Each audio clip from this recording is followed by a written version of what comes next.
You ended up doing how many years as a result? So I did off the 10, I did 8 years and 6 months.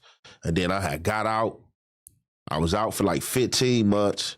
So I get out, I go to the halfway house. When I go to the halfway house, I start getting into it with the free staff in there. They was like tripping because like when I came home, like, you know, I'm fresh out just at the door that time, you know what I'm saying? Like I ain't gonna lie, you know, up in there, you know, I came home with probably like 80,000, you know what I'm saying? Then, you know, like people coming looking out for me. So every day people bringing me clothes, shoes, you know, I'm in there with Jerry and shit. They see a motherfucker here with bust down diamonds and shit. They looking like it started discouraging the staff. So I started getting into it with them. So from there, they put me on a ankle monitor, let me go home. I go home. So I was going in there to drug test. So like 30 days before I got off the ankle monitor, they do some weird shit. I go in there to piss on a Tuesday and go back to piss on a Thursday. So they try to tell me my Tuesday piss was good, but my Thursday piss was dirty. So I'm like, that's false. I'm like, man, I could piss again. Like, I'm 30 days out this. Why? I can wait to smoke if I want to smoke. Like, I ain't been smoking nothing. It don't make no sense for me to piss Thursday clean. They only to come in here Tuesday to piss dirty. So I'm going back and forth with them. They wasn't trying to hear it. So they told me that they was reprimanding me back to custody. I said, that's out. I snatched the ankle monitor off right there, threw that shit, walked up out of the program, went on the run for like 6 months. They caught me in Vegas. I come back from Vegas gambling, just hit Vegas for like 20 bands, come back, get caught on the freeway, traffic stop. They stopped my folks. They got license, registration, they passport, everything on them. It's a traffic stop. The police trying to talk to me. I'm on the passenger side. I'm like, man, you ain't even got no business talking to me. I'm like, that's a federal law. I'm like, it's a traffic stop, right? He like, yeah. I said, man, I don't have to say nothing to you. Why are you asking me my name? Man, tell me that, oh, yeah, that's an old law. He said, that don't stand in Nevada. I said, man, that's a federal law, bro. That's in every state, bro. This is a traffic stop. I don't have to talk to you. This person have license, registration, everything. What's going on? I go back and forth with him on the side of the highway for like an hour. I finally give him my name. The warrant pop up. They arrest me, take me to jail. I go to Pahrump out there in Vegas, stay out there like 30 days. They bring me down here to MDCLA. I go there, beat the case, they try to give me an escape. I beat the escape. Judge asked me what happened. I keep it real with her, give her the whole run that I'm giving you. Like, man, look, I just got off from doing 8 years. They tell me they trying to lock me up for a dirty I don't got. So I said, well, yeah, what they expected me to go through this process? No, I cut the ankle monitor off and left. So she was like, she understood. She threw the case out. They wasn't expecting the judge to throw the case out because that could have been 3 years. She threw it out. They supposed to release me, held me 6 months overtime, sent me to a general population yard for 30 days. And then on Valentine's Day, gave me an immediate release out of nowhere.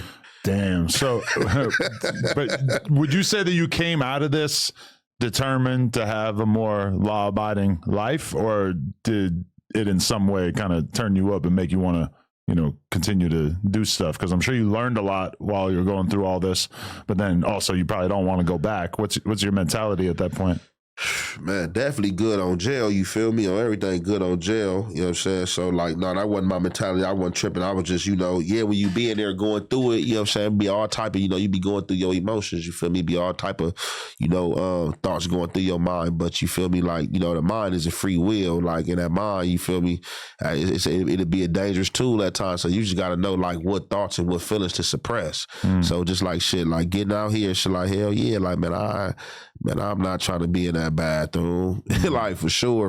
Like, I did that too much. Like, and like I said, I just don't want to get in there because, like, when I'm in jail. Like, I'm going to be a part of the politics. I got a politic. And that should just be dumb, you know what I'm saying? Having to tell other grown men what to do, you know what I'm saying? Having to give people a sense of direction, you know, getting into it over this jail shit that ain't mine and shit like that. You know, ain't nobody got time for that shit. That shit old. That shit played out.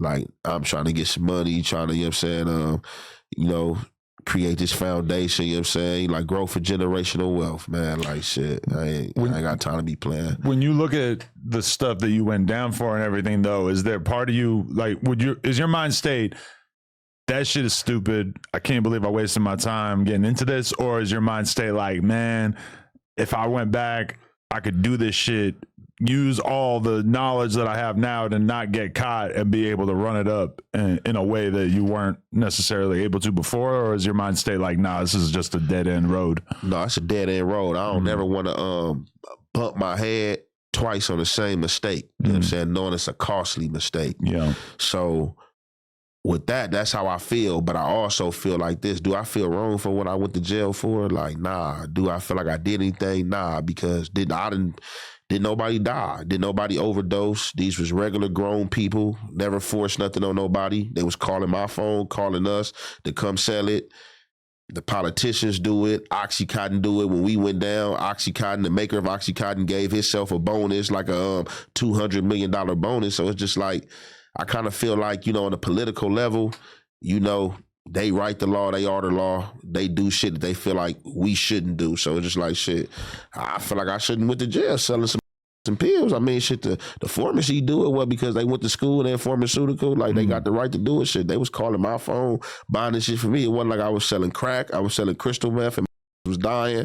Like, it wasn't none of that. So I do feel indifferent about being in jail for that shit, because they do the same shit. So I understand this shit on a political level. I'm not even thinking about this shit like on a poverty-stricken level, like, you know what I'm saying? So it's just like, I feel it, like, that's how I feel about that. But I know, like, nah, I ain't no need to be trying to be slick and play with these people, man. Like, hell no. Like, shit, hey, I'm not them. Shit, they gonna try to put me in a jail cell. Yeah, because for me at this point in my life, it's like, if you came to me with a foolproof plan that seemed like it was just sent down from God, like, hey, you could do this, this, and this, and there's 0% chance you're going to get caught and you can make millions of dollars, I'm still saying no at this point in my life, because the idea of having to go and sit down and even do a couple years is just so not worth it in comparison to any amount of money.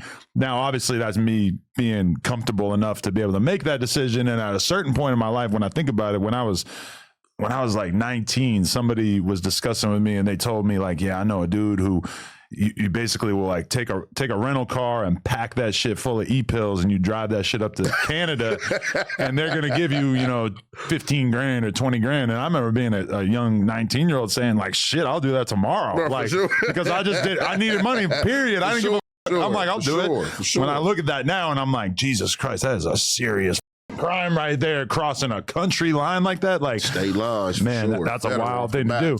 But that again, that's being 19 versus being 35. You're capable of making a much more intelligent analysis of the risks and everything at a certain point. But okay, so after that, did you basically keep your nose clean? Because what year is that you're coming home from doing all this time? Now, so that was 2021 when I got out. I went back down 2022, and then I got back out 2023. So I've been out over 2 years and stuff and all that. Been good, you know what I'm saying, through with my paperwork and stuff like that. So, yeah.